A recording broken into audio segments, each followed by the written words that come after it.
Shalom Bapak, Ibu, dan saudara-saudara yang terkasih di dalam nama Yesus Kristus.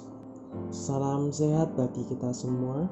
Renungan kita di pagi hari ini bertema pelajaran dari kehidupan Yesaya yang terambil di dalam kitab Yesaya 7 ayat yang ke-14 dan Yesaya 9 ayat 1 sampai 7 dan Yesaya 11 ayat 2 sampai 4 dan Yesaya 53 ayat 4 sampai 7, 9 dan 12. Yesaya yang namanya berarti Yahweh adalah keselamatan, dikenal oleh kitab yang bernama sama dalam Perjanjian Lama.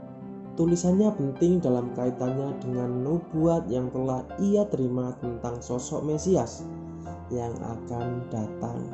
Ratusan tahun sebelum Yesus dilahirkan, di dalam Yesaya 7, 14 dan 9 ayat 1 sampai 7 dan Yesaya 11 ayat 2 sampai 4 dan Yesaya 53 ayat 4 sampai ke 7 dan 9 dan 12. Matius mengutip Yesaya ketika menulis tentang pelayanan Yohanes Pembaptis dalam Matius 3 ayat yang ketiga, Yesaya 40 ayat yang ketiga, dan ketika Yesus pindah ke Galilea untuk memulai pelayanannya, nubuat Yesaya pun terjadi di dalam Matius 4 ayat 13 sampai 16 dan Yesaya 9 ayat 1 sampai 2. Matius mengutip Yesaya ketika menceritakan pelayanan Yohanes Pembaptis dalam Matius 3 ayat yang ketiga dan Yesaya 40 ayat yang ketiga.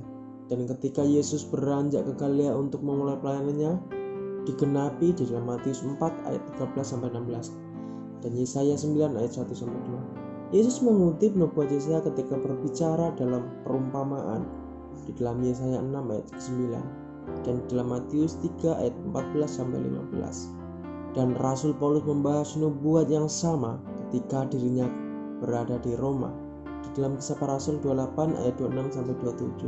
Ketika Yesus membaca dari kitab Yesaya di dalam Yesaya 61 ayat 1 sampai 2, di dalam sinagog di Nazaret, banyak orang Yahudi terkejut mendengar bahwa Yesus mengklaim nubuat Yesaya tergenapi dalam dirinya di dalam Lukas 4 ayat 16 sampai 21. Cukup menarik pula bahwa Injil lebih sering mengutip tulisan Yesaya dibandingkan nabi-nabi Perjanjian Lama lainnya.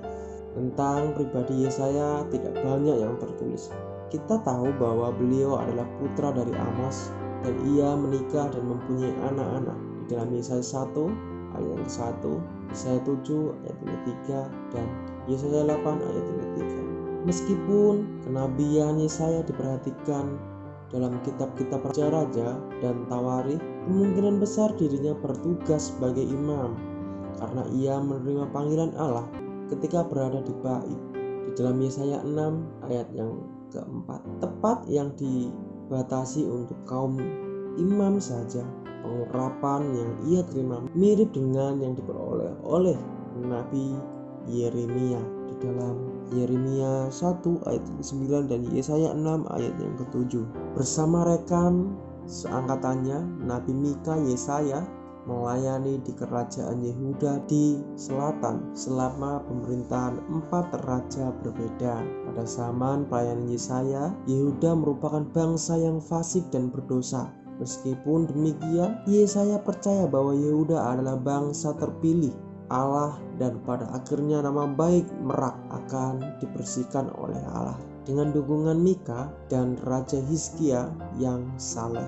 Musuh mereka terhadang dan sebuah kebangkitan rohani terjadi di Yehuda dalam 2 Raja-Raja pasal 19 ayat 32 sampai 36 dan di dalam 2 Tawarikh pasal 32 ayat 20 sampai 23. Tidak sedikit pelajaran Alkitab ia menggambarkan Yesaya sebagai penginjil bagi Yehuda karena ia berusaha memulihkan bangsa itu pada Allah yang sejati. Yesaya mengalami berbagai pengalaman bahagia maupun kesedihan selama ia hidup.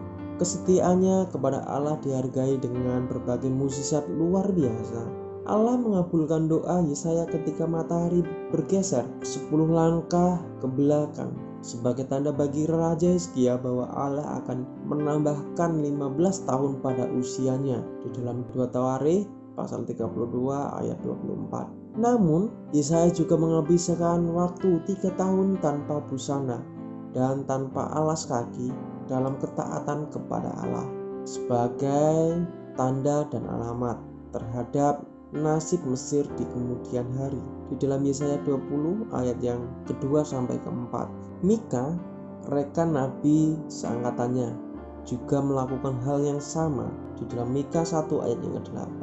Meskipun kita tidak diberi kurun waktunya, dengan mengamati hati seseorang dapat dinilai kepribadiannya orang itu.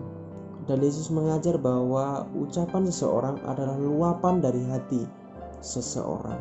Dalam Matius 12 ayat yang ke-34, dari tulisan Yesaya kita mempelajari kesetiaannya dan kerendahan hatinya secara sama kepada Allah.